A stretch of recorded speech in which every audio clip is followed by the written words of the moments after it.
हमारे इस चैनल मैथिली गंगा को लाल बटन दबाकर सब्सक्राइब करें व घंटी के निशान का बटन दबाएं ताकि सभी नए वीडियो आप तक तुरंत पहुंचे बिल्कुल मुफ्त।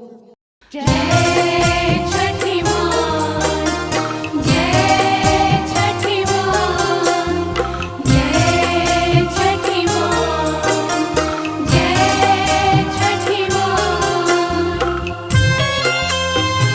आप सुन रहे हैं गंगा कैसेट की प्रस्तुति।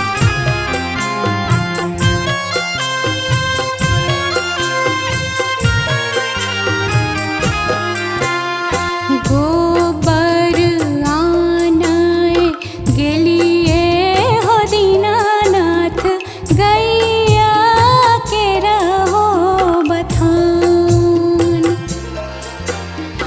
गैया के चर बहबा मोरा हो दीनानाथ, हमरो के दिलनु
लिए मोरा हो दीनानाथ, देहरी बैसाला झमार।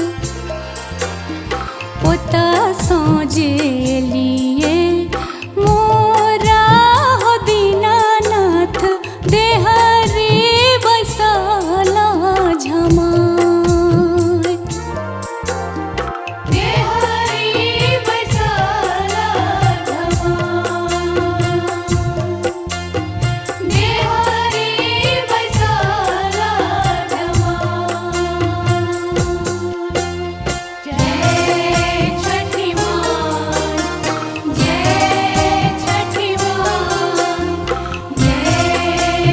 आप सुन रहे हैं गंगा कैसेट की प्रस्तुति।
हमारे इस चैनल मैथिली गंगा को लाल बटन दबाकर सब्सक्राइब करें व घंटी के निशान का बटन दबाएं ताकि सभी नए वीडियो आप तक तुरंत पहुंचे बिल्कुल मुफ्त।